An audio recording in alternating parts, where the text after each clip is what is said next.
Oh, burp. That was nasty.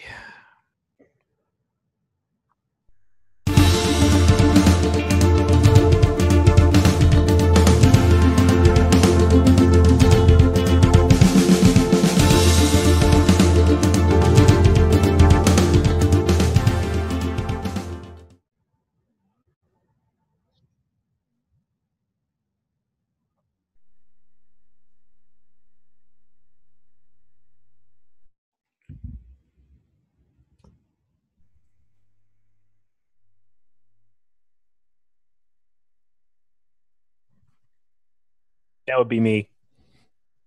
What's up, people? Was I muted? I hope not. That would be hard. Let me try that again. I was fucking muted. It's the first episode, ladies and gentlemen. Look. I just, I lost the intro. Y'all were paying attention. I lost the intro. I don't know where it went. God damn it. Welcome to the Shaded Pixels podcast, where we break down video games, shaded and pixels, topic by topic. That's right. We break stuff. I think that was it. Shawn, you're making a great face. BJ Brown, there he is, right over there to my left. He looks very pretty. And there's also Shawn Richards right below me. He looks adorable. Aww. And I am your host, Esteban Sky Cuevas. I am the studliest of studs. Not really. Modest, aren't we? All right. So we have stuff to talk about on this podcast, specifically video games and our favorites of those video games. That is our topic for the day, ladies and gentlemen. Our top 3 favorite video games of all time. We decided to do this because since this is a brand new podcast, we want you to know a little bit about us. So we thought, what better way to do that than to talk about our favorite games, so that you get to know us a little better and where we come from. So, I don't know, somebody else talk? Hello, people. We like video games. You like video games, so you're in the right place. Yeah. Is that good? That sounds pretty good. And while you're listening to us, be sure to follow up on all those medias. They're going to be like on these other sides. So if you like us, make sure you follow us for more content. Yeah. Yes. Bam. Actually, you know what will be good? We should tell people the reason why they should listen to us, like our credentials. You know, places we've written, things we've done, people we've seen, stars we've groped.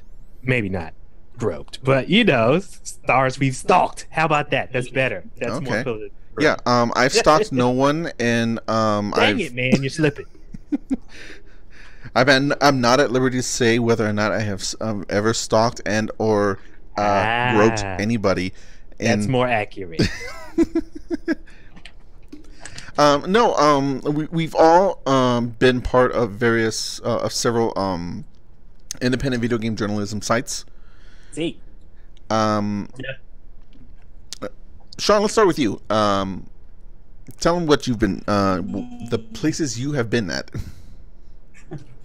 Well, my background has always been to, like, I was part of the high school journalism. I worked through college journalism, where I've started getting more into my gaming side of things. And then I wrote for a couple more independent sites. Kind of fell off the map a little bit, but I'm starting to gain traction a little bit more and more. So that's where... Yeah. One of those sites was Middle of Nowhere Gaming, and that's actually where we know each other from. Yeah. And with that, let's move over to BJ, because he also has stuff that he's done. Yeah, I did a little bit, just a little bit. So I've probably been writing, let's see, for about 18 years, I guess, on and off. I started off mostly as a music critic, so I did a lot of different album reviews on a few different independent sites as well. Soul Tracks, honeysoul.com, Blog Critics. And then I kind of tried to transition over to do more gaming. Started with, diehard game fan. I also did some on Blog Critics. When the website I met Esteban on Gaming Precision, and kind of currently I kind of split my time between writing with the Fan Bros podcast, as well as a magazine called Heed Magazine, where I kind of run the geek side of to run the geek side of things for Heed Magazine. So yeah, Nice. that would be me. that's great. That's great. Yep. As he mentioned, me and BJ met at Gaming Precision, which was one of the sites that I wrote for. I've been writing. This is where I talk about me now. This is I've been writing for a very long time. Usually it was more creative stuff, but around, I would say, 7 years ago, I started just writing about video games because I was bored. And It's a good reason. well, it was 2010, 2011, and the country was still recovering from the whole housing crisis. Oh yeah. So Yeah. it was very difficult to get a job during that time, and I couldn't get one, and I was going out of my mind just sitting at home. So I started writing about video games because I like video games. And ever since then, I've been jumping from independent journalism sites like for a while now, until like 2 years ago when I've just been trying to do it on my own. I wrote for sites like Pixelbit, Gaming Precision, Metal Nowhere Gaming, and let me see, Metal Arcade. There's another one too that I wrote for just for a little bit. I've been kind of all over the place, but I've always been writing about video games for the most part. I've dabbled with a couple of other stuff. It seems to be the way yeah. that journalism goes. Yeah, that's how it happens. But yeah, and now I'm here, and it's glorious. That's right. Shaded pixels. Ye high itches. Yeah. All right. Well, then let's get our topic of this episode going. Our top 3 favorite video games. So, what we're gonna do is we're gonna go around the panel and first talk about our third favorite. Then we're gonna talk about our second favorite, and then we're gonna talk about our first favorite. So, Get to ranking them, son of a. well, you know what? Well, I'm I not don't know gonna if you I'm not gonna guys force you to do like anything. So if you don't want to rank them, that's your prerogative. Okay. Okay. So, but I guess we should go in clock order, clockwise, Clock type order. clock type order. Yeah. Okay. So that would be me. yeah. So that'd be I you hate first, BJ. Freaking hate you. Do you not want to go first? No, it's good. It's fine. I can handle the pressure. Okay. Okay. I can handle. All right. The first one on my list for today, because, ladies and gentlemen, this changes on a daily basis based on my mood. Okay, I'm just that old. I forget things. Okay, don't judge. I'd probably say third on my list is probably Battlefield 2, the PC version. Ooh. Okay.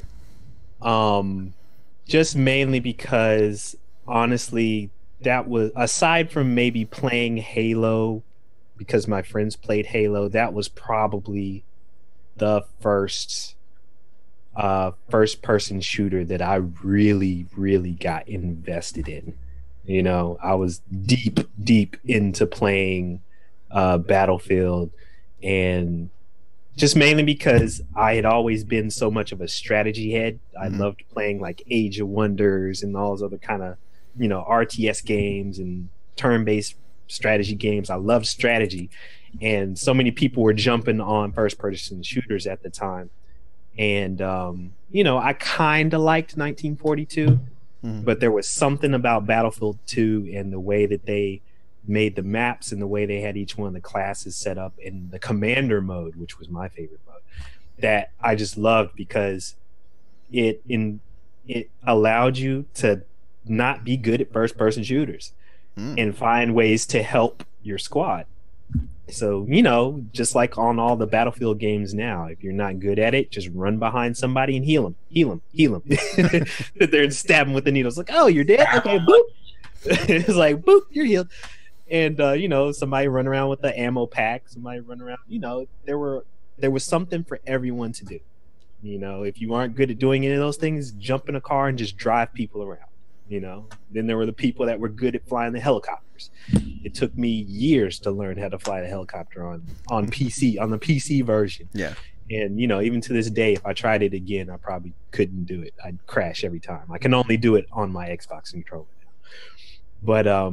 But yeah, Battlefield 2, I loved the strategy. The maps were awesome. It really, really got me into playing first person shooters more. That's awesome. I never played Battlefield 2, but I do own it because I believe it was given out for free not too long ago on Origin.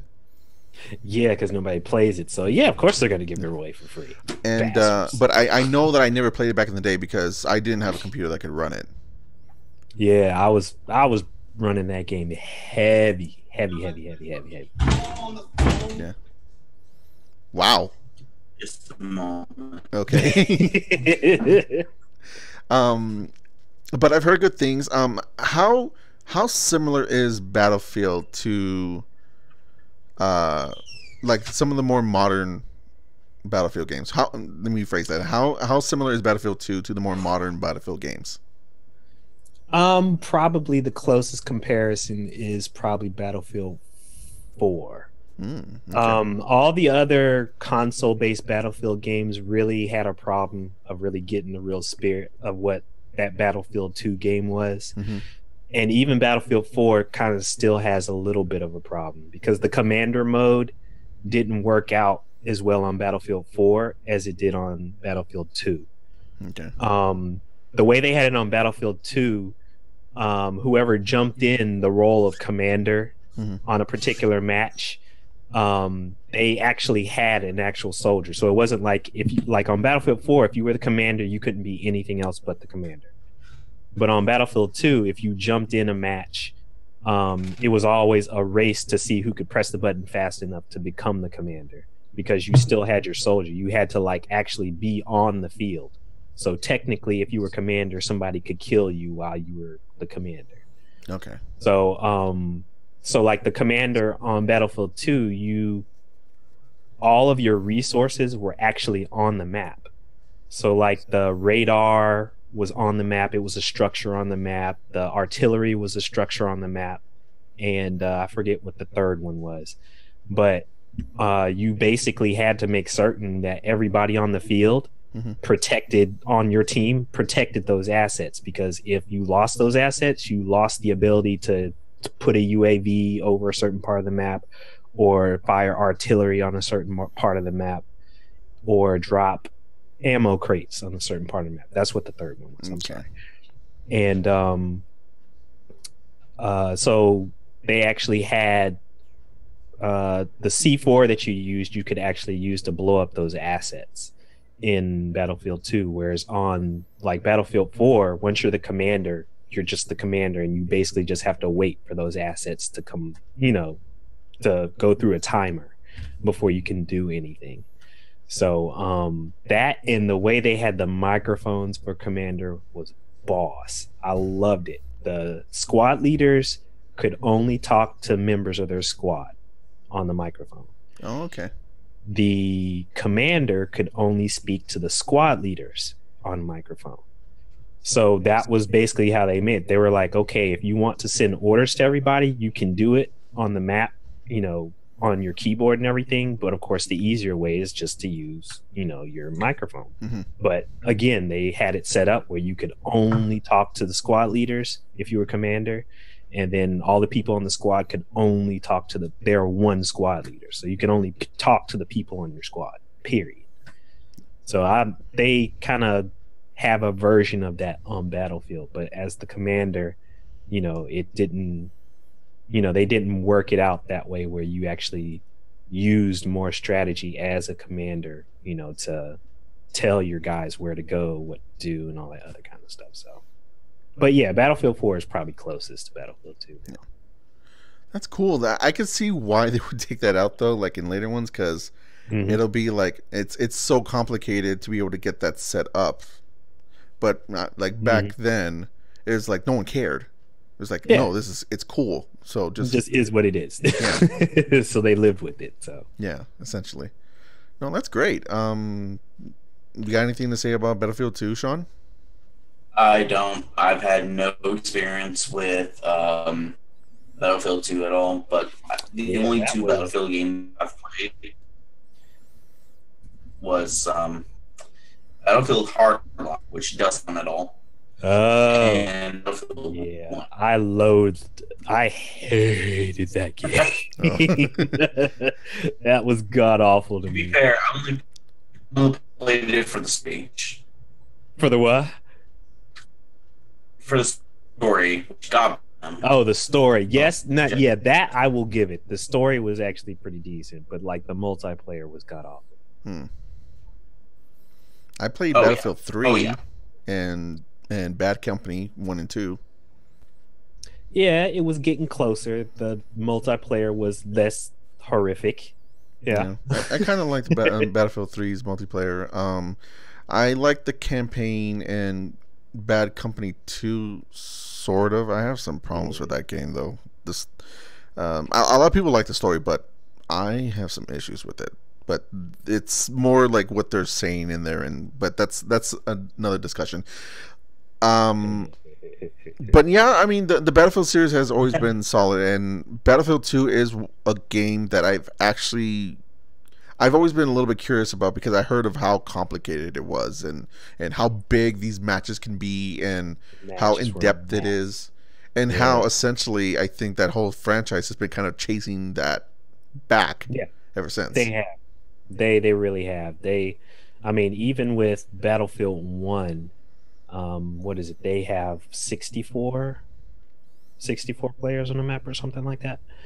And when they did it, they also decided to remove the commander mode, just mainly because they found that not that many people were using commander mode on Battlefield 4. Yeah.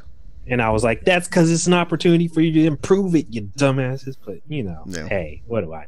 It's EA. But, yeah, it's one of those things. It's hard to play commander, just mainly because you're not really playing a first-person shooter when you play commander. You're telling people what to do, hoping they do it, and then trying to help them out on the map. So it's kind of hard to get people to want to take on that role, and then there's only one person that can do it on each team. So it's a passive role in a game that typically isn't focused on that. Right. Yeah. But when it worked on Battlefield 2, it was like you could tell if you had a good commander, you were always going to win every single time. But if you had somebody that was just new and didn't know what they were doing, put the UAV in the wrong place, or didn't really give orders to people, you were going to lose every time if you didn't have a commander. Yeah. So, but yeah. All right. Battlefield 2, not a bad pick. All right, I guess it's my turn. All right, really quick, I just want to say two things because I am a big fan of fighting games and Sonic the Hedgehog particularly. Neither one of them are in my top 3. What? They're not. I thought you were going to go Sonic route and be like, that's my top 3 games right there, just flat out. Yeah, we're like, Sonic and fight games. But because of that, because I'm a big fan of those two, but they're not in there. That's why I want to say, okay, really quick, shout out number 5 is Sonic 3 and Knuckles, and number 4 is Street Fighter Alpha 3. So in other words, you're cheating already. Okay, go ahead with your top. That's it. No, that's it. That's all I'm going to say. I'm not going to talk about them. I'm just saying that those were those 2 games. It's too late now. It's too late. You said it. Go ahead. Okay, number 3. My third favorite game of all time is Batman Arkham Asylum. Batman Arkham Asylum is the most recent game on my list. And there is something about the way that game is designed, the way that all the mechanics work together, with the way that the level is designed with those mechanics in mind, that I have not seen a game do to that amount of polish anywhere else, except for one, but we're not there yet. What was the developer on that? Was that Rocksteady was Rocksteady, that's right. that Rocksteady? Yeah, yeah, Yeah. Um, I just Go ahead. Go ahead. just curious, why did you go aside? Why Asylum? that's a good one. Asylum to me, and really quick, Arkham City, Arkham Knight, fantastic games as well. Origins, it's pretty good as well. The difference, though, is that from those games, all those games switch from a more action adventure Metroidvania style to open world, and in my opinion, the open world, while it could be a little bit more fun, it's definitely made the games bigger. It also made it a little more unfocused. Which Okay. typically happens with open world games. Yeah. Yeah. That's And fair. the focus of Arkham Asylum is so spot on to me and so precise. Nothing feels wasted in that game, to the point that that's actually one of my favorite aspects of that game, and it's the reason why I went with Asylum over the other ones. Nice. Um, the way I should also mention something else. I am not a big Batman fan. Like, I don't dislike Batman or anything, Yeah, but I'm me not like I don't really read a lot of his comic books. I've read a few. I don't go and watch all the movies. I've never seen the cartoon, the animated series in the 90s. Blasphemy. I probably saw an episode here or there, but I don't like, Ah, that's just classic, dude. Oh. I didn't care. Dude, As a kid, so- I never cared about like the more action oriented cartoons. So like I never really cared for X-Men. I never cared for Wow. I used to love that. really any of the action ones. G.I. Joe, I didn't deal with that either. I wanted What? No, G.I. Joe? I wanted the comedy ones. I like the funny ones. I cheesiest like the cheesiest cartoon in the world with the worst dialogue you didn't like. Oh, No, I'm talking about, and like I liked Animaniacs and Looney Tunes and Yeah, Ren and yeah. Stimpy, which now as an adult I know I should not have been watching. That show is really fucked up. But yeah, it was. But yeah, hey. but it's good, but fucked up. Rocko's Modern Life, Hey Arnold, stuff like that.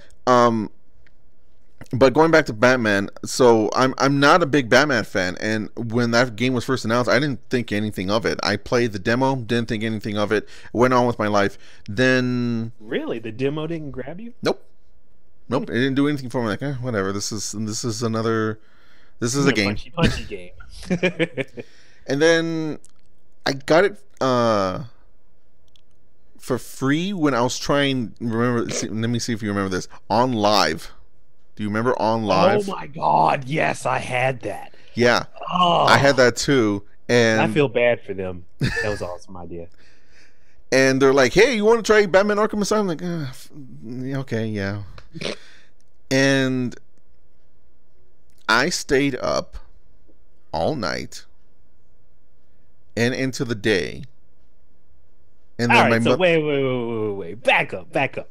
So, demo wise, didn't grab you. nope. So, I guess the real question here is, what was the eureka moment when you were playing? Was there like a specific part in the story, or was it a specific part of you recognizing that it was more than just, oh, there's 5 dudes, punch. I think it was when I started crawling around and I snuck behind some guards that were holding guns, and you just went behind them and I just each individually choked them out.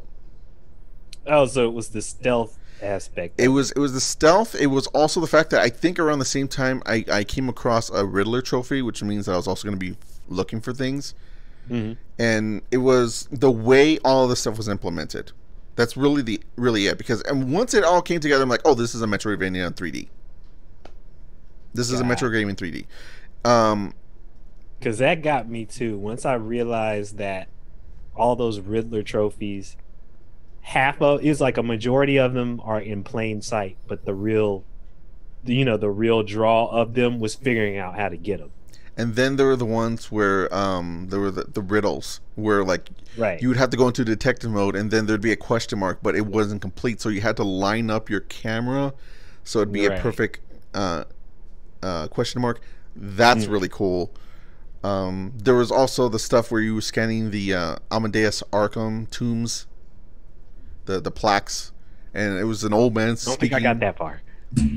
Well, there was stuff like that. I got really involved into all the things that the game was having you do, and how each element of those things had something to do with the main plot as well. Like especially the Amadeus Arkham stuff, that has something to do with it. The Riddler stuff has stuff to do with the main plot. Everything in that game works in tandem with each other, including not just the story arc, but the gameplay mechanics into that, which is also designed with the stealth in mind, as well as the combat, as well as the platforming, because there is platforming in this game. And there's just, it doesn't do anything new. It doesn't really do anything new, but it does everything of it. I wouldn't say that. I wouldn't necessarily say that, because at the time when it came out, the combat where the directional combat was kind of different. I don't remember there being another game on the market at that time where you had that kind of directional combat, where you're fighting like 5 guys in melee combat. Yeah. And you basically were using like directional combat in order to go and hit this guy, go and hit that guy, and block and that kind of thing. I think that control system for the melee was a little bit new. I can think of another game. Really? Prince of Persia: Sands of Time. Okay, I didn't play that, so maybe that's what it was. It plays a lot like that, but the thing is though is that the Prince of Persia game didn't have the same like combo tech system, where the higher you get, the more points you would get out of it and more experience, and therefore you could also get more abilities to do, like the special knockdown stuff. Yeah, the special maneuvers that as you got up in the combos, they unlock the ability for you to use that particular move. Yeah, that wasn't in that, but I mean, going back and forth between that, sure. I'm not saying that it's devoid of new ideas, but it's just that it takes a lot of ideas from a lot of different things, and then put them together in ways that may seem obvious to us now, but at the time, it was fresh, and it was just like a great amalgamation of ideas. But yeah, I mean, the first time I played that, I was addicted to it, and I played. I mean, my first session was like 10 hours long. It was insane. And yeah, I just Did you play it, Sean? Yeah, I was gonna say I just really like it. And what do you think, Sean? I've played City. I've played Origins. I played a little bit of Asylum, but after I played Arkham City, I did it's hard like to go back. the more open world aspect of it. But just like the idea and the storytelling behind it, and especially that it gave birth to just that combat system. That combat system was something that was copied in so many games that it now becomes synonymous with the game itself. Yeah. And whenever you have something that ingrained there, where just the fighting system, where just the way you beat up bad guys is copied with so many different games and many different game types, it kind of gives you a sense of, yeah, this was a pioneer and something that really just grabs you. And I think that's one of the big reasons why it gets so much acclaim that it does. Yeah. And in addition, with the Metroidvania elements and with the great storytelling with that. I have 2 words for the reason why I love that game. Mark Hamill. Best Bar Joker. None. I swear to you, I just like you, Esteban, I am not a big Batman fan, and it's one of those things for me when it comes to like any comic book heroes. Half the time, the great villains are the ones that I love the most, and Joker has always, bar none, been one of my favorite villains of all time. Yeah. So of course, I watch any of the Batman movies that there's a good Joker in it, right? But I mean, his performance, and I think he won awards for, what was it? Was it City, or was it? It might have been, yeah. I think it was for Asylum too. He got awards for it, like the video game awards, or some award show that came on TV somewhere. But I swear, his voice, his laugh, yes. Yeah. All right, I hate to cut you out real quick, but Uh-huh. we're going to Oh yeah, break. we need to take a break. Oh hell yeah. Okay, yeah. Okay, so Great. but we'll get back to this. So just stay tight, ladies and gentlemen. We'll be right back. Yay.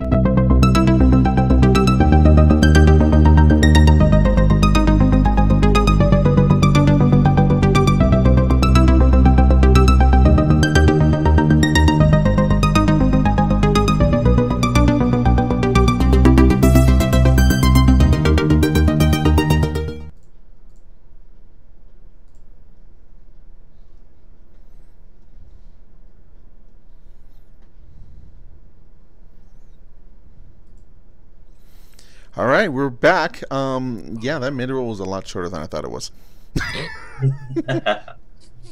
Okay, but you know what? That's fine. Everything looks fine. We're still good. BJ, finish your thought about Mark Hamill? Ah, yes. Dude, when I can't even remember what the first like commercial or, thing that I heard, but the first time I heard him do that Joker laugh, Yeah. I was sold. I was like, I don't care how bad the game is. I want to play through it just so I can, see all the cutscenes and see what he does. And it just so happened it was a great game on top of that. So I was like, I was sold. I was sold. That had. Yeah. So yeah, just to wrap things up, that's my third favorite game. It's something that I have not felt like this way about a game since my childhood, and that's something special to me. And it's weird because I'm not a big Batman fan. My favorite Joker is Mark Hamill, but it's based on the games. Like I said, I didn't watch the show, so yeah dude's freaking awesome to this day. And I didn't talk much about the story, but that's okay because I don't want to spoil anything anyway. For just for the few people who happen to have not played it. So yeah. For the two people in this universe, yes. Yeah. All right, Shawn, what is your third favorite game? All right, so I'm going to have to go way back to one of the first games I've ever played in my life. And even looking back on it, it's still one of the most beautiful games I've played, beautiful games I've seen. And just the gameplay in it and everything is great. Even though it might be overshadowed by some of its sequels. I'm talking about Donkey Kong Country, the first one. Ooh, that's a good one. That's a good one. It's one of those games that really does take me back. I remember there was a time in my life where I didn't have much. This was like during my middle school phase where I just had a Super Nintendo, and most of the games I had for it were Super Mario, Donkey Kong Country, and Donkey Kong Country 2. And a lot of people will say, oh, DKC 2 is great, it's awesome. I look back at the first one, and I just can't get over how amazing it looked, how rich it is, and especially all the secret areas, all the things that you can do in it. It's just really sticks out in my mind. And it's a game that I always like to just think back to, like, you know what? That's an awesome game. Yeah. And I just can't get over it. It's one of those things. And, might I say, has some of the best credits and the best surprise ever in video games. That part was bullshit. Oh, come on. I'm kidding. I mean, I'm half kidding. It's cool that they did that. I like that they did that, but also at the time I was like, what the ah! And then you got killed every single time. Every single time that you first did that, or if you haven't played it in a while and you forget. Like, I bet it, beat it, yay. Why are all the credits starting with K? And he pops up, boom.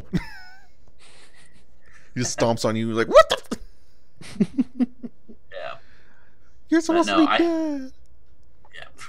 I agree with you wholeheartedly about Donkey Kong Country. As a matter of fact, I wanted to bring this my little list thing up here. It's on my list too. I can't find it, but it's on my favorite list. So we are on the same wavelength. That thing, yes. Yeah, and I also feel the same way about Donkey Kong Country 2. I don't remember that game. I played it. Yeah. I don't remember anything about it other than it has like a pirate theme. Well, it's much different, and like I've 100% both games, by the way, Yeah. and multiple times actually, because it was one of the two games that I've played through religiously. Mm-hmm. And one thing about it is it has Dixie in it, and it kind of started the whole team up throw thing, and it has brought the DK coins, brought the Lost World, and all this other stuff with it, which is great. But a lot of people say, "Oh, it also looks better." Not the case.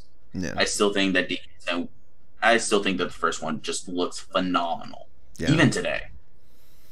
I remember Donkey Kong Country 3 more than I remember 2. Oh God, that game is outside of the radar. Yeah, I mean, 3 isn't bad, but it's and 2 to me, I don't remember it, so maybe I just need to go back and play it. But regardless, the first Donkey Kong Country is one of the reasons why, like, back in the console wars of the Super Nintendo and Sega Genesis, I finally landed on the Super Nintendo side.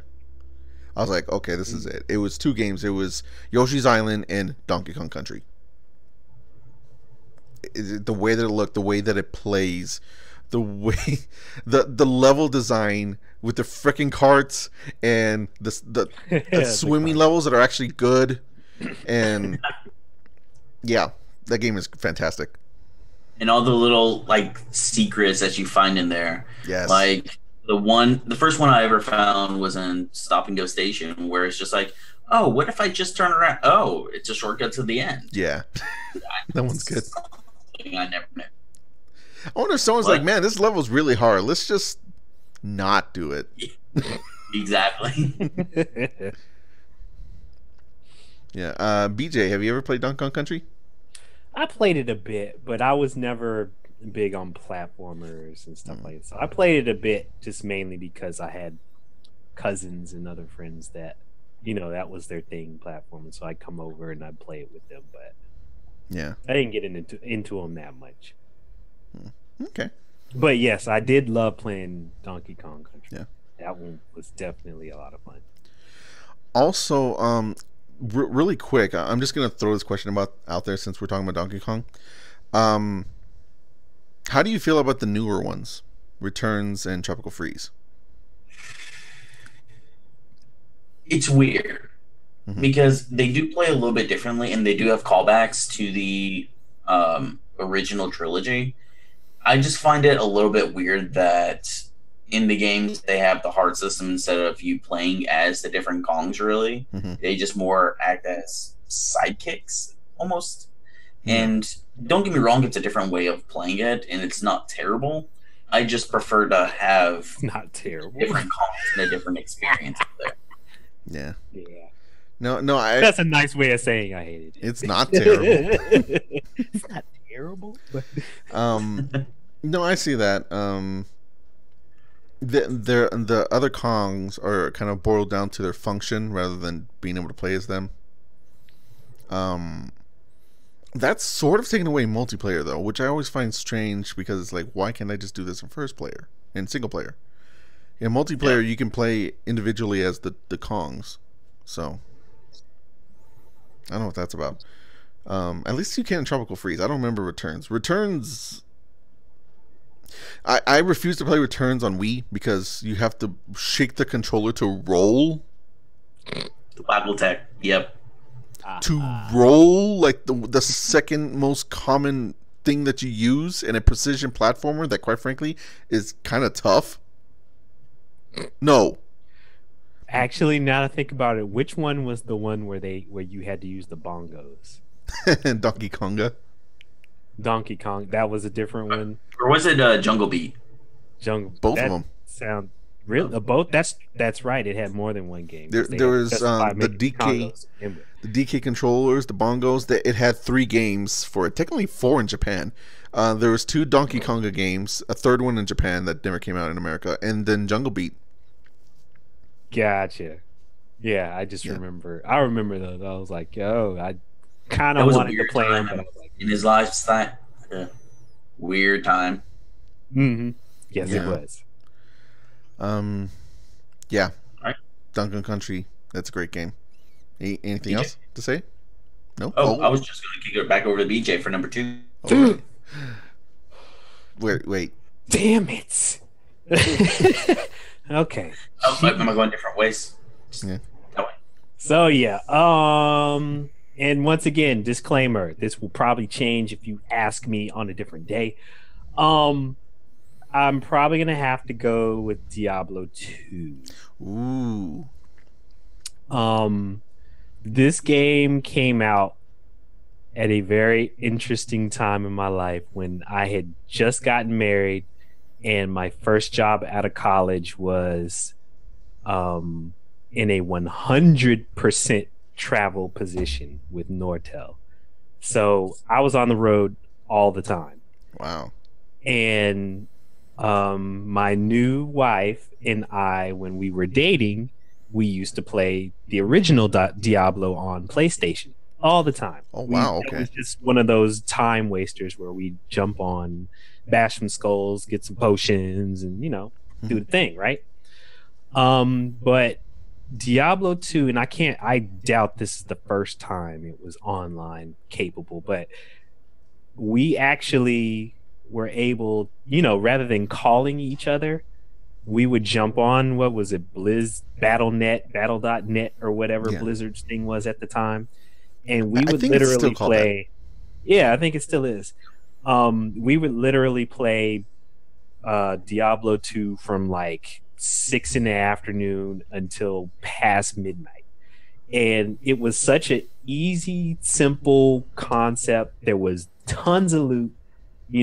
Every time you went through it and played it, stuff would come at you from all directions. You were trying to, get all these different sets and gems and harvest the gems, put the gems together. It was like an action RPG dream with all the loot and all the different characters and skill trees and stuff like that. Yeah. And adding online to it at the time kind of felt revolutionary because I was playing it on my computer at the time. Yeah. And dude, we wasted so much time on that game, and the music was great, was very atmospheric and everything. And I just remember spending so much time on it, and it was like my way of getting people that hated RPGs into RPGs, because it wasn't technically an RPG, but it was because it was so much action oriented, really. But it had the elements of an RPG in it. It was an action CRPG. I think that's what they're referred to as. Yeah, it's something funky like that. The But action computer role playing game. yes, sure, I'll go with that. Action CRPG. Yeah. Yeah, but it was like my bridge between playing the like Baldur's Gate kind of games, the isometric view and Icewind Dale and all those games. And that was my jammy jam back in the day. So yes, definitely Diablo 2. I was about to say Battlefield again. I have heard great things about Diablo. It's a series that seems to elude me because for one reason or the other, I can't seem to play it. Okay, explain. I feel a story behind this. It's probably short, but it's short. Back in the day when I first got my first computer, I was very late to computers because my family did not have money to get a computer. That'll do it. But we finally got our first computer in 2000, and I remember back then. Trying to install Diablo 2 because when we got a computer, I'm like, oh, I can play computer games now. I can try all these things I've been missing now. And several things just wouldn't work. And it was because I didn't know a lot about computers because it was really the first one. And I never got Diablo 2 running. Maybe it was because I had a less than legitimate copy that a friend had given me.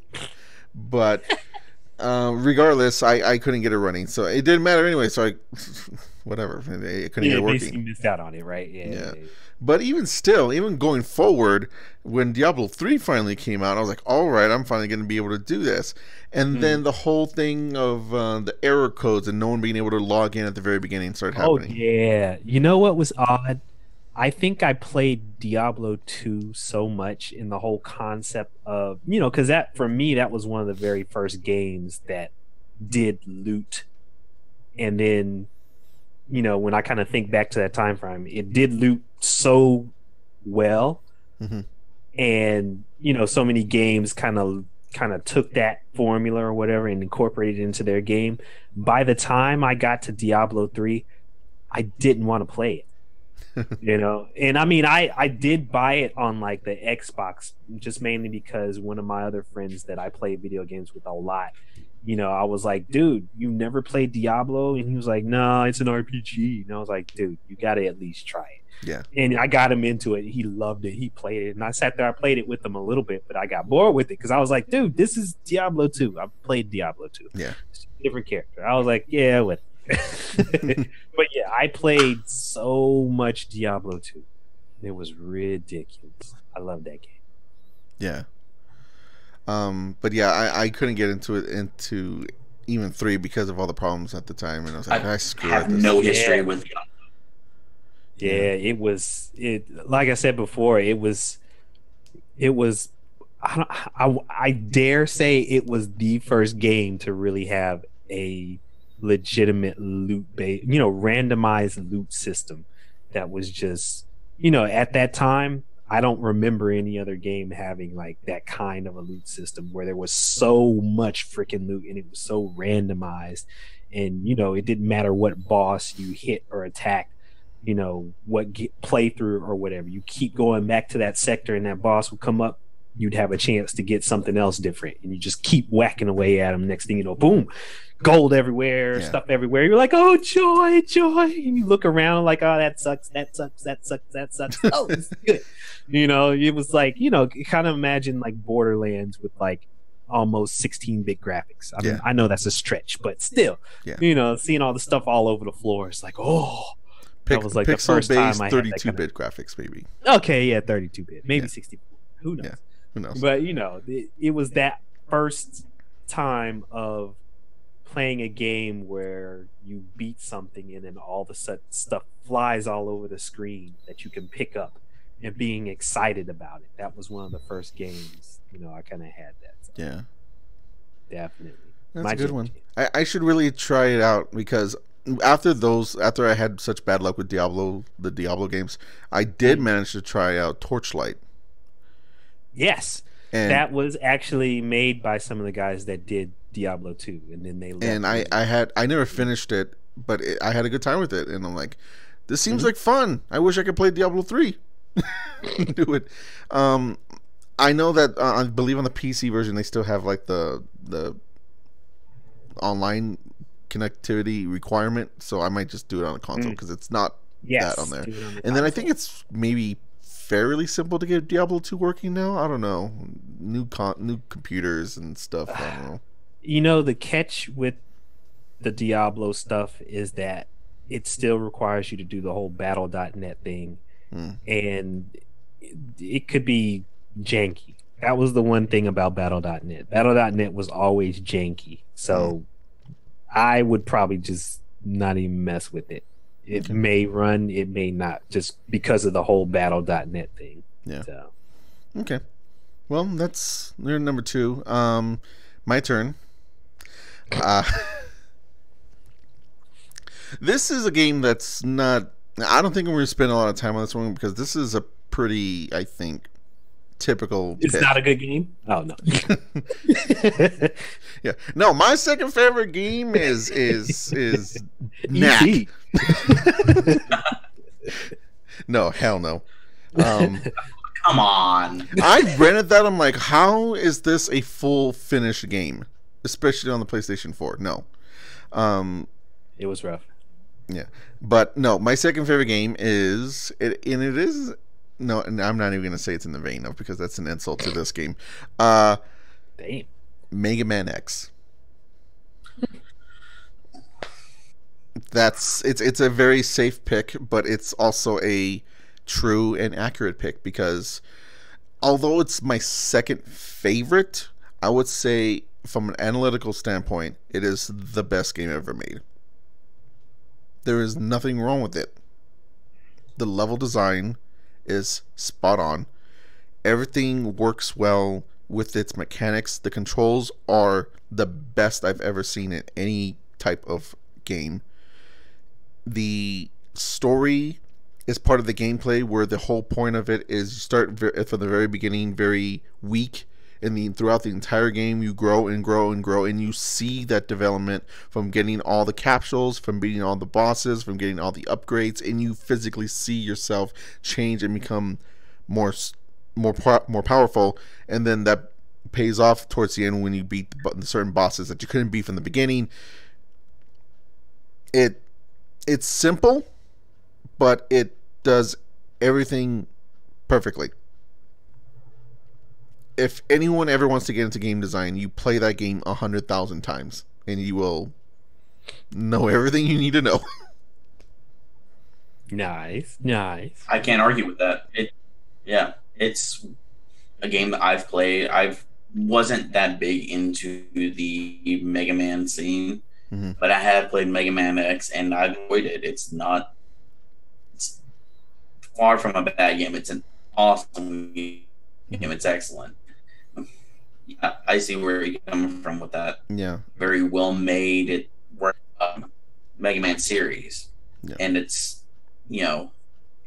just better. Yeah. If I could come up with one flaw in that game, it's getting the Hadouken is really obscure. Like, how would you ever figure that out on your own? Yeah. That's about it. I mean, at that point, I think you would classify it more as an Easter egg. Yeah. That's it. There's nothing wrong with it, essentially, other than what I just said. That's it. That's why it's my second favorite. It's by the way, all the things that I said, it's also fun. All these things come together, and it's extremely entertaining. That is very important. Yeah. It's not like, oh, they did everything right, and yet I'm still not enjoying myself. No, they also made it so that all the stuff is enjoyable to do. It feels good to shoot. It feels good to charge up. It feels good to just walk. It's at a good speed. You don't feel sluggish or anything. It's good to dash. It's good to fight these enemies who have different attack patterns and abilities and stuff. It's all good. That's my number 2. What's your number 2, Sean? Oh, this is one that I really have to think about, because while Donkey Kong Country 1 is a mainstay, and my number 1 pick is also a mainstay, it's number 2 that I'll fluctuate from day to day, just depending on how I feel. It's weird, but okay. It's just one of those things where I just have to be in a certain mood for. Exactly. It's just that it's weird that it's like, if all 3 is I don't know, on day I can't choose, but it's either I really like this game over this one other game, or I dislike this game more than this other one. It's staying still. Donkey Kong Country is always going to be a 3, and this other one is gonna do hopscotching all over the place or something. It's weird to me too, but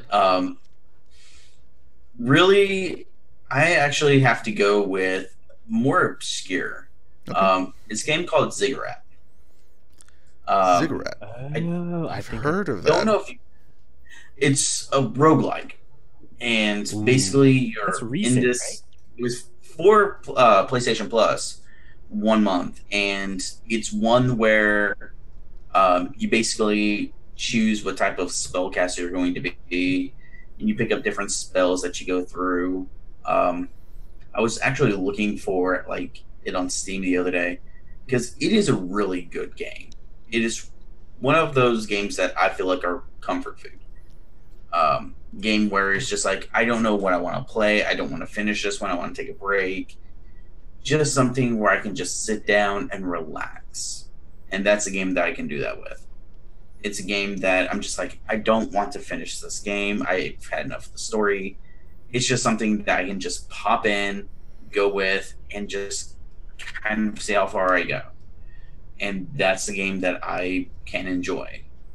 Roguelikes have always been one of those types of games for me. Yeah. Because, you're meant to die a lot, and, it's different experience every single time. So that's why I'm just like, I'll just, play about an hour of it just to kind of, calm down a little bit from all the other stuff that's going on. So, yeah, that's what I'm going to say is my number 2 is Ziggurat.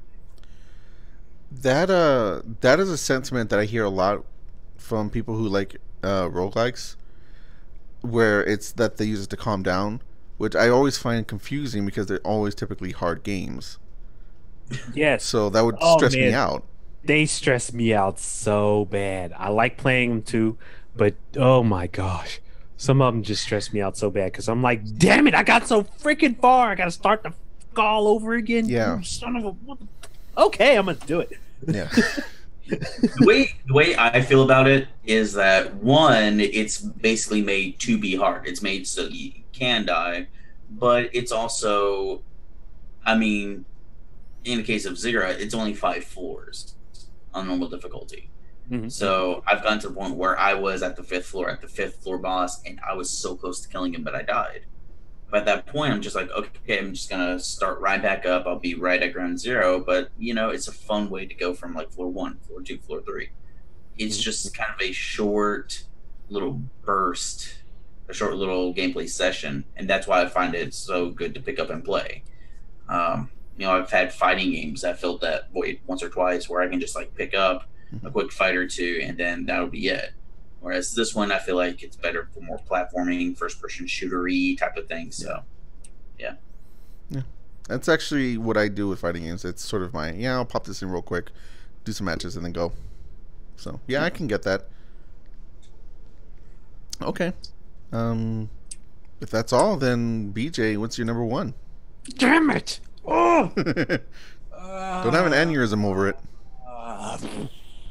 Again, this would change if it was a Thursday. Let's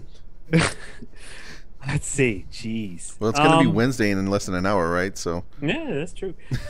I gotta go with BioShock. Wow. Okay. There's been a lot of first-person shooter games out there, that were fun, that I've spent a lot of time on, and it would always be one or the other, where you'd be like, oh, I like the story, but I don't quite like the way the controls or these certain parts of the map are set up, or I don't like the multiplayer, but I do like, it would always be one or the other.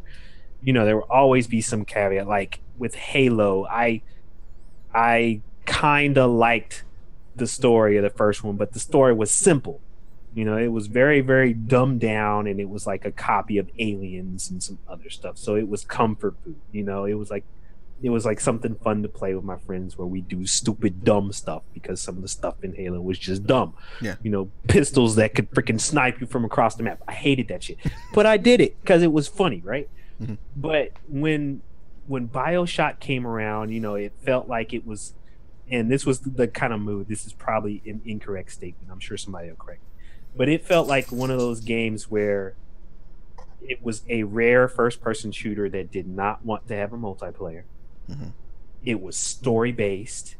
It had some elements in there that at the time you didn't really see in first-person shooters. So like the different powers, like catching some of the projectiles that something would throw at you and throwing it back. Yeah. Using those powers to solve, certain puzzles or get to certain parts of the map. Recognizing that you had to get certain powers to get to certain parts of the map, and different things like that. Yeah.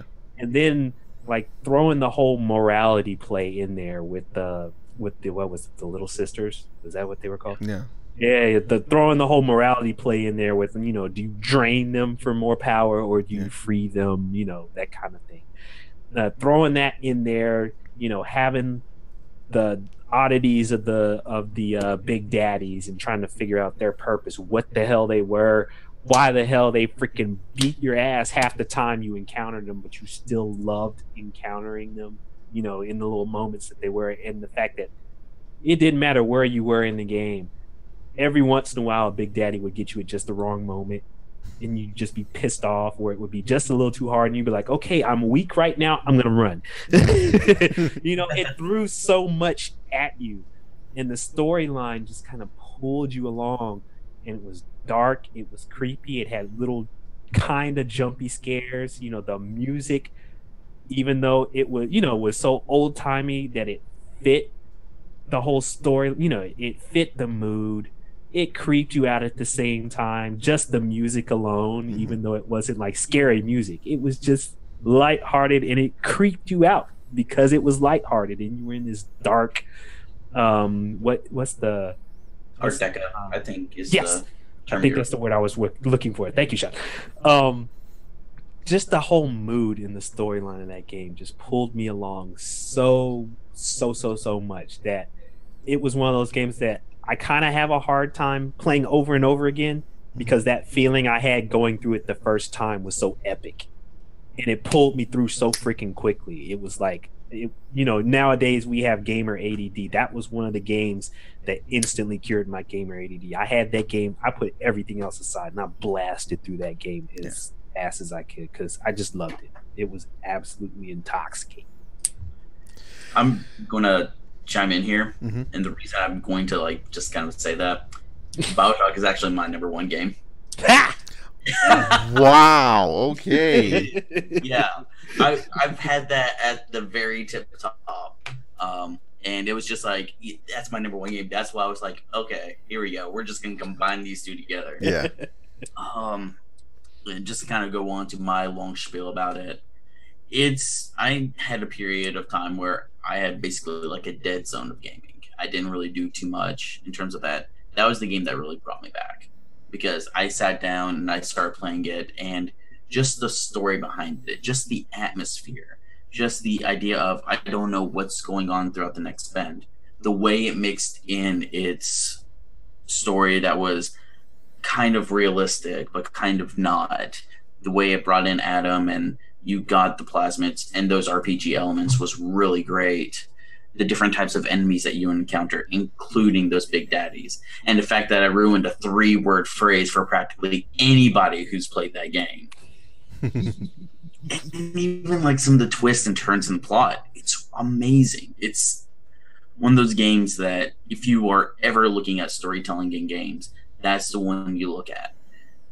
If you want to like look at how you mix gameplay elements, that's a great game to look at.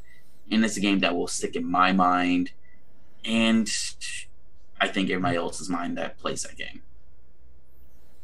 There's just so many elements in it that make me kind of go back and think about it, that it will stay in that number one spot for a long time to come. And of course, everything that BJ's in. I got that game at launch, around launch, and I was really enjoying it. And then I stopped playing it because it scared me. It could do that. It could do that. That's why my sister. That's why my sister didn't play it too. I got her into gaming.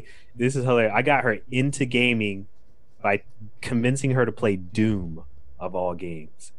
That's not a good idea. Exactly. I did it on purpose because I knew she hated scary games, and I was like, yeah, you don't really have much of a gun. You run around with a flashlight and try to she hated me after playing that game, but it got her into it. But this was another one. I kind of got her to try this one as well, and you know, I told her about the morality play and all this other kind of stuff, and you know, the basis, and she was like, I hate you. Because it scared the crap out of her. Later on, after I had played BioShock Infinite, which I love that game, so like, okay, I need to go back and play BioShock 1, give it another shot. And I got further into it, but then I ran into, it was during, I think, the first boss fight, a horrible glitch that that like straight up like you know, like in a horror movie where like the video will cut out and you see like the things go through like that. That happened to my game, and then when I went to reload it, my save file was deleted. Ooh. So Yeah, I that's don't kinda hard to know overcome. what the deal is with me and BioShock, but that, It was basically telling you that you went in the wrong order and it was pissed at you. yeah, I That's guess so. what- But I still have it. I still have my copy, so I'm still gonna try it eventually. Especially because I love Infinite. So Yeah. Yeah. And the ending of BioShock is just one of the most epic endings I've had in a video game, because dude, just when you think it's over, all of a sudden it smacks you upside the head. I swear. I love that game for that. I loved it. I also have BioShock 2. To this day, I have not played all the way through that. A part of me even says it's not a true sequel, but The only reason why I have it is because I have a friend who's like, look, it's not as good as BioShock 1, because he likes BioShock 1 as well. But he's like, but it's way better than everyone says it is. I'm like, just give it a shot. I'm like, okay, I'll get to it when I get to it. I have the BioShock collection that has all 3 of them, so I need to just sit down and play it. Oh yeah, now there's that I the started collection. talking about it, now I kind of want to play it again. yeah, I think for me the whole thing was I was what was the guy's name? Ken Levine? Is that was Kevin Levine or what was Kevin the Levine. Yeah. Kevin Levine. Yeah, that was his name. After playing BioShock, I was a diehard. I want to learn as much as I can about this dude person. You know what I mean? So I got into reading all the articles about, the thesis of the story and what he based it on. And I forget what the lady's name that he based part of the theory or whatever around it. But like he put so much into the story of that game. And you mean Ayn Rand? Yes, Ayn Rand. Yeah. And like, all that, because he's a huge history buff. So he stuffed and jam-packed a lot of like, just like Shawn was saying, a lot of real true to life kind of stuff and theory and, politics and all other kind of stuff, all jam-packed into that storyline. Yeah, isn't BioShock 1 just like, hey, this is why libertarianism is not good? Something like that. Yeah, because that's kind of that was kind of like what Ayn Rand, that was kind of her thing. Mm-hmm. Yeah, that was her philosophy. Yeah, so that's why when it came to BioShock 2, I knew he didn't do that. That wasn't him. He didn't write any of that. So a part of me was like, nope, that's not even true. That's not a real sequel. I'm not even touching it. I started playing it and I was like, I didn't really get, because I mean, you're playing in the second one, you're playing as a Big Daddy. Mm-hmm. And a part of me was just like, but I don't want to be a Big Daddy. You know what I mean? That's I fair. was like, I want to fight one. I don't want to be one. So I was like, whatever. That's why when it came to BioShock Infinite, I was like, I'm all in. The second I saw, what was that one? It was like they had their whole marketing campaign where they had different stills, and one of the stills that they were going through history had, it was some Star Wars. It was something from Star Wars or something like that, but they changed part of the time. I can't even remember what it was now. I don't know this.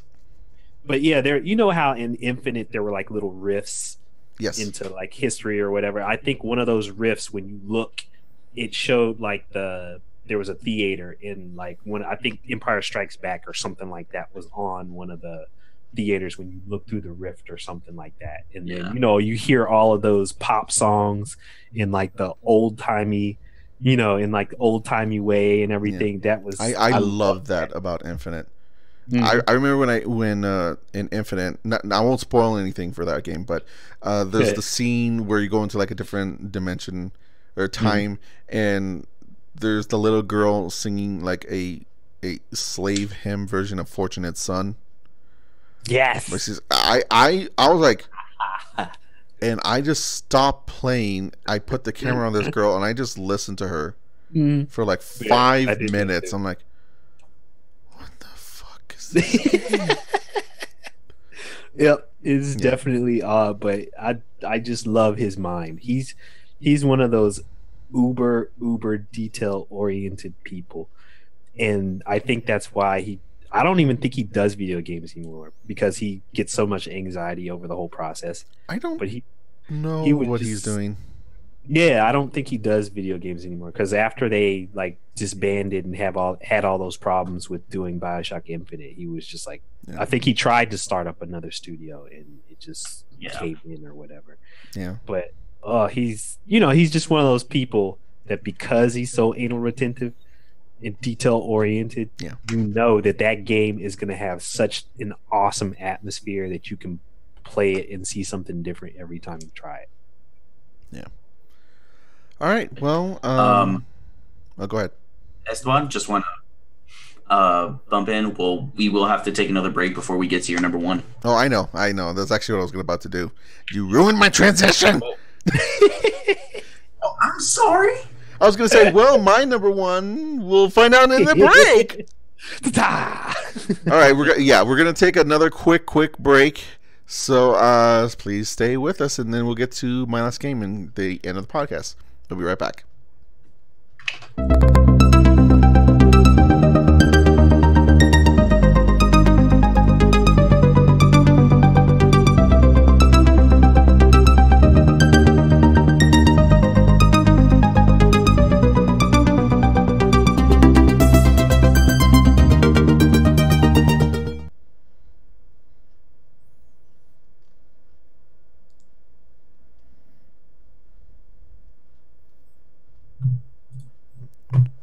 Shawn drop out and in again.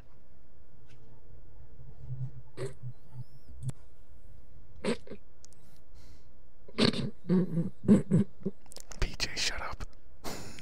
No. Okay, we're back. Yeah. I'm pretty sure everyone heard that.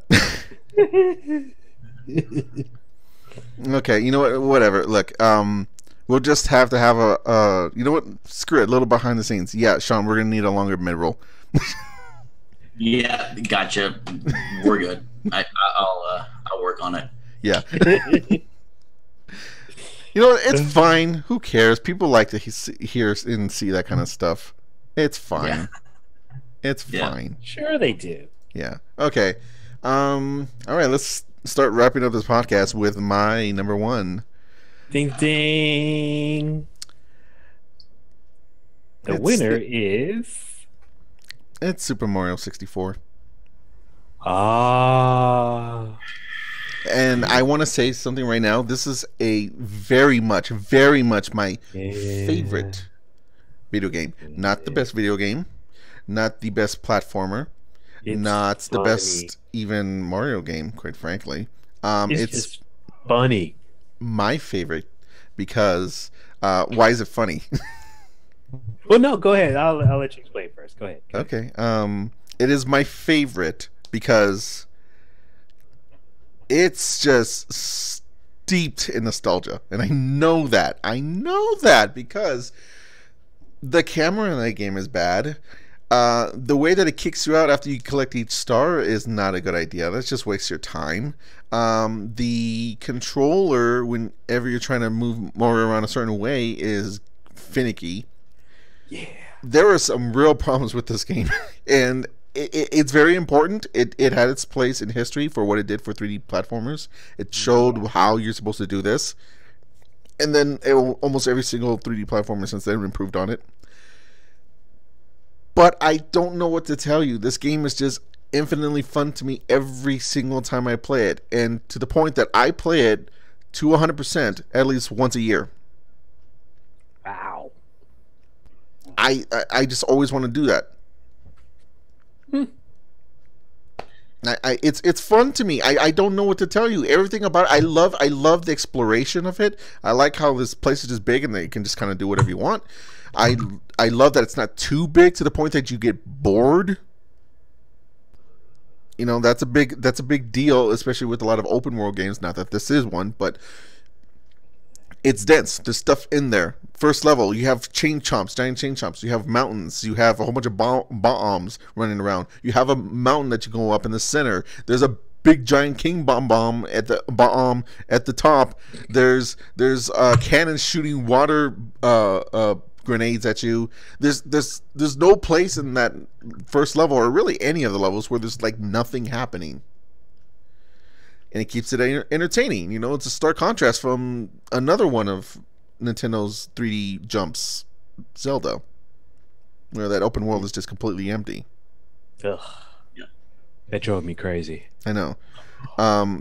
It's the opposite of that. I know the game has problems. They're all completely valid That's complaints. Its charm. But it's That was so its charmingly fun. Yes. And I love getting everything because it's so much fun. I don't even care when I was a little kid. When I first played the game, TikTok Clock, the second to last level, made me cry. I'm not kidding. Oh. But because that level is freaking hard when you don't know what you're doing. When you don't know that as long as you're good at platforming, you just jump into that level while the minute hand is at 12 and that freezes everything, and then most of the challenge of that level is just gone. Then yeah, oddly enough, nowadays the hardest level for me in that game is Tiny Huge Mountain, where everything is either huge or tiny. Uh-huh. That I haven't gotten that far. I haven't gotten that far. Oh. Well, yeah, it's just fun. I also, here's another reason why though. I love the way Mario controls in that game. I love how you can That's what I was gonna. you can jump so many different ways. You can punch, you can kick, you can slide, you can crawl, you can I've never felt more in control of Mario or really any character in any other game. I wish they would make a Sonic game like that. Good luck with that. I know, but I want not that I want it like level design is structurally the same way, but I want the same amount of control I have over Mario in a Sonic game that way. I want to have multiple jumps. I want to have multiple speeds. I want to have multiple ball attacks. I want to be able to punch and kick with Sonic. Screw it. Just put in the moves that he has in Smash Brothers. It's fine. I want it's funny. My ideal Sonic game is a Mario game, but there you go. Which is why you don't have Sonic in your top 3. Shut up. Right? I did that. I know. But the thing, it's because the best Sonic game just hasn't been made yet. There you go. Yeah, hold on to hope. That's a yes. Yeah. And look, if something like Sonic Mania can come out, then it's always possible. Yes. But I mean, yeah, I don't know what to tell you. I know it's a flawed choice, but it's just it's fun. What I was gonna say, I didn't want to cut you off because I wanted you to go ahead explain, but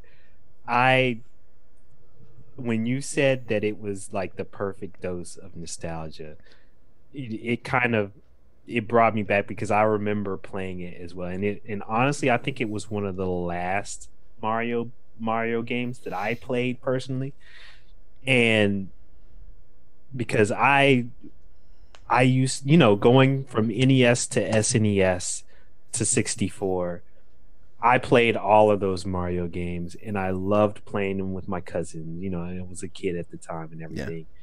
And all I remember playing all of those games was how charming they all were and how much hilarity, how hilarious it was, the ways you would die and going through learning how to get through certain levels and everything. And we would spend hours trying to figure out how to get through it, and we'd laugh at ourselves dying all the time.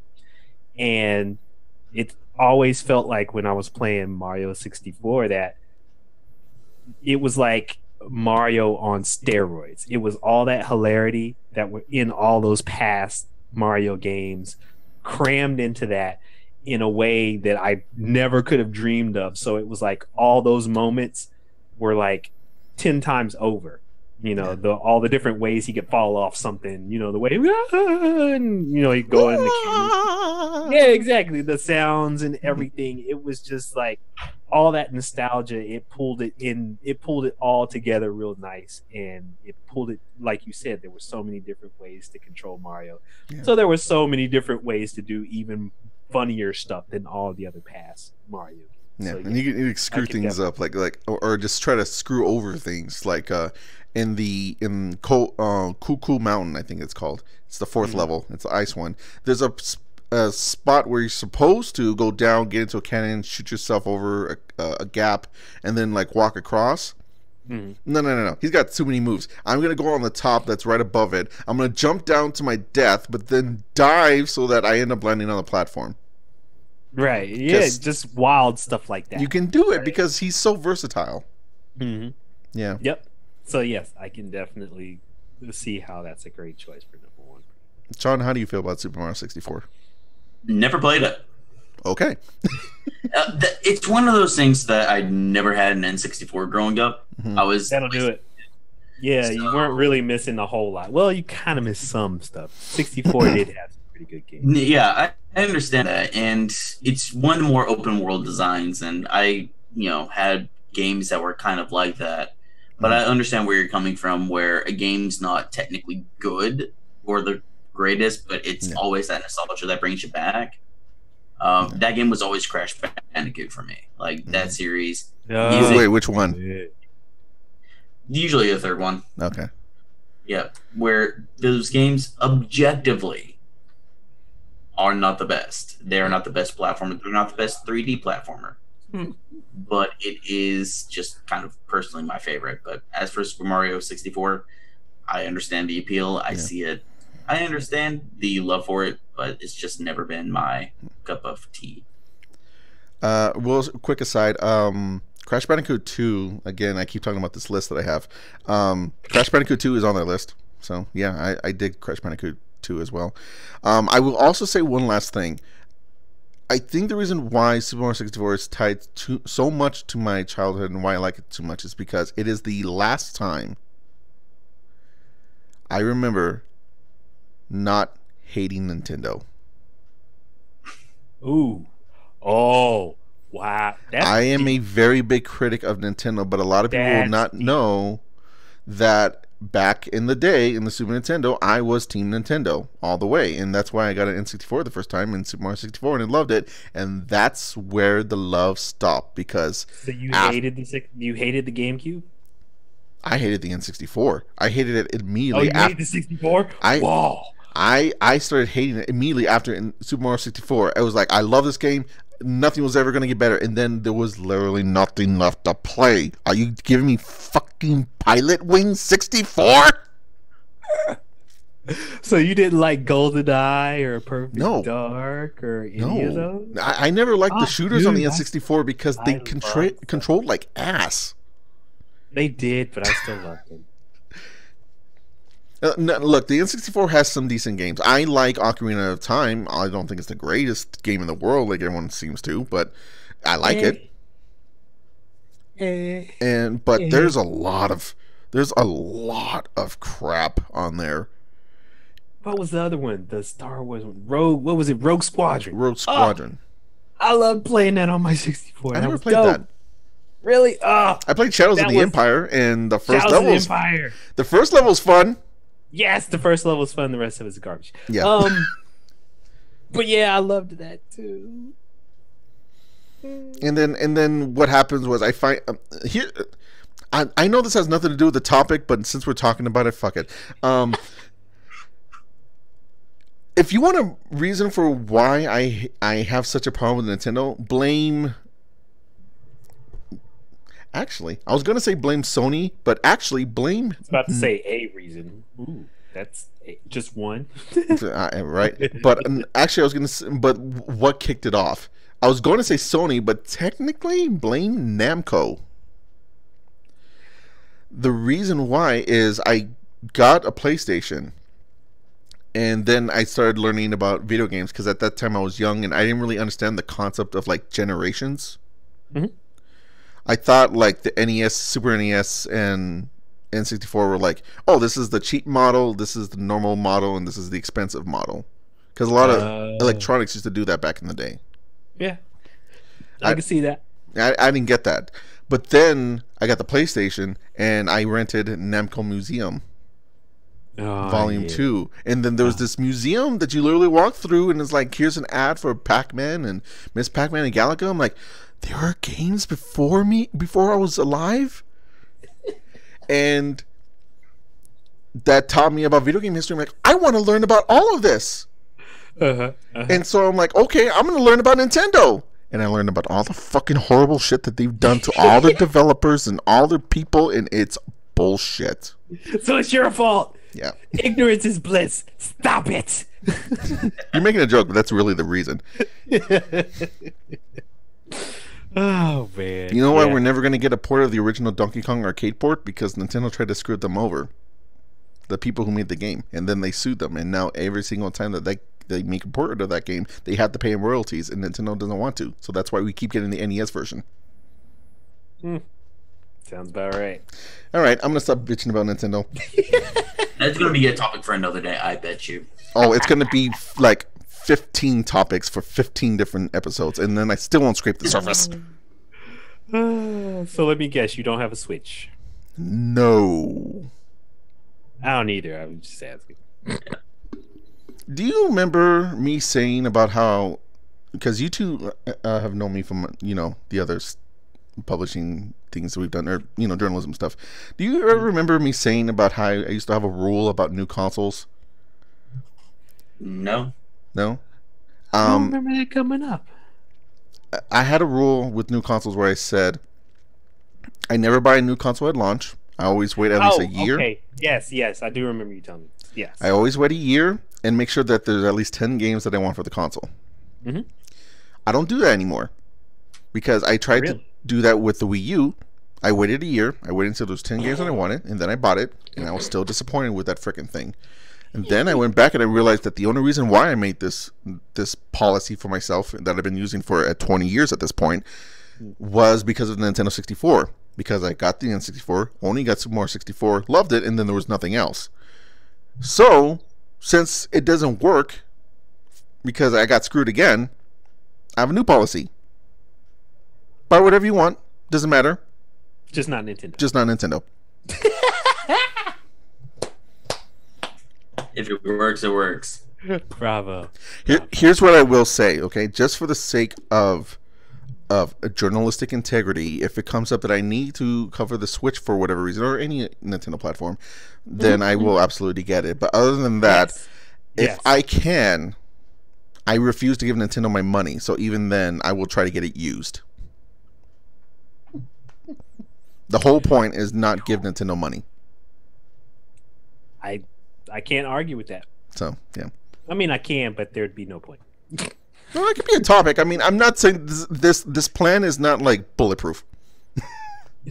No, I have my own reasons for not liking Nintendo. I have some kind of very flawed. I have many reasons. Yeah. One of which is the fact that I just have a genuine dislike of Mario. Oh, okay, that's interesting. Yeah. Fuck you, Mario. You're an ass. I like Luigi. This should be a topic. This should definitely be a topic. Yeah, he's such a great character. He has no fucking character whatsoever. No, he doesn't. No, he does not. Sonic is a better character 100% just because he showed up to the frickin' race. Luigi has a much better character. I know, BJ's gonna... Nintendo fans are really rabid, so BJ's right to, like... I know, right? Shut up. Meanwhile, me and Shawn are gonna be lynched. Oh, I've already planned on that. Yeah.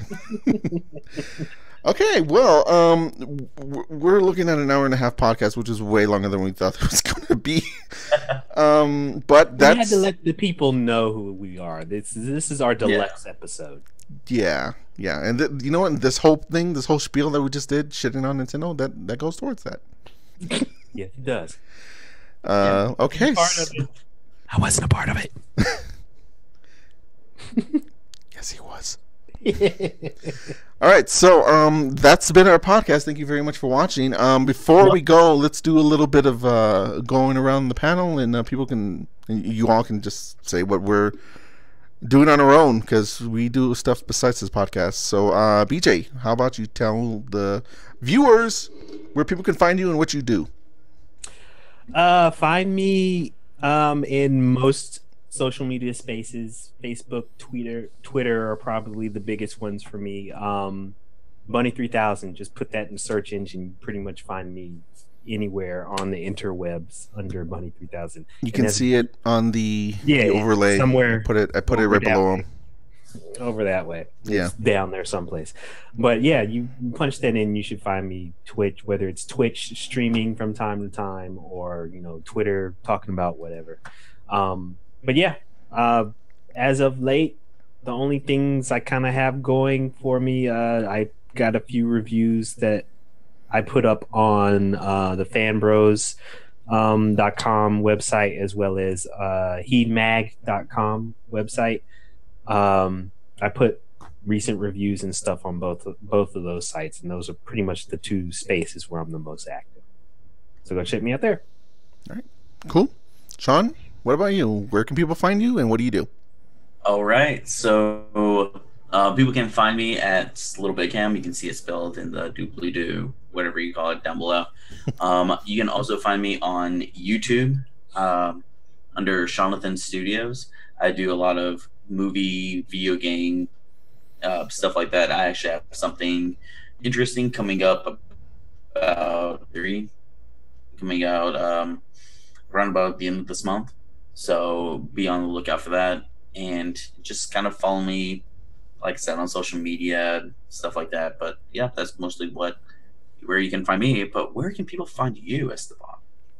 Oh, me. Well, you can find me at Hey Cullowen on Twitter and everything under the planet Earth. I don't just wow. Everything is under Hey Cullowen. I changed everything so that it'd be all universal. It's Hey Cullowen or just Colorwin. It's one or the other. I make YouTube videos that aren't out yet, but they're gonna be. I'm prepping a lot of the video stuff right now. The stuff you can see me right now is I stream on Twitch every Monday and Thursday at 5 p.m. I'm currently doing 2 playthroughs, one of Kingdom Hearts and another of Yooka-Laylee. So come check those out. I have Let's Play videos coming up, and I have a review show that I've been working on for, I just realized, it's 6 months now. That's going to be coming up someday. Pretty old games there. Someday. It's look, these videos are going to be freaking long. I'm going to be going really in depth. So, I don't rush a good thing, right? So it's ready when it's ready. It's true. But that's why in the meantime you'll have Let's Play videos and streams. So there you go. I also have my blog on WordPress, heycullowen.wordpress.com. I write some blogs and editorials about video games, as well as some other stuff there as well. And that's it. Wow. Thought he was going to lose his breath. Goodness. And that's it. Just follow our stuff here for the Shade of Pixels podcast. This is our group effort. You can see it down there. Yes. This episode will be on YouTube, the archive, so you can watch it whatever you like. Follow us on Twitter, Facebook, Instagram at Shade of Pixels Podcast, and Shade of Pixels Podcast, respectively. Please. And if I could put the subscribe button, I would, like right here. Subscribe. I can't do that. I'm not that good at this. Do it! Oh, sorry. You know what? Fine. Give me a minute. I just remembered I have like a picture of subscribe. You just paste it over my face. Is that what you were gonna say? Huh? You're just gonna put it right over my face, right? Once I get it. No, that's fine. That's fine. They don't need to see me. If you come on, please be civil, please. Once I get it, if you will hold your hand up, I can. There it is. It's covering your face a little. It's too big. There it is. There. Not. Do you want me to put it over your face? Just put your hand out a little bit more to the left or your right. My left or your right? Right there. There you go. See, subscribe. See, it's right there. Yay! Does it work? Is it working? I think it's working. I can't see. Yeah. Okay. Well, it's there, and now it's awesome. gone. All right. Okay. That's it. Good. Well, let's end this. All right. Thank you for watching, everyone. We'll be back next week with a new topic. Bye.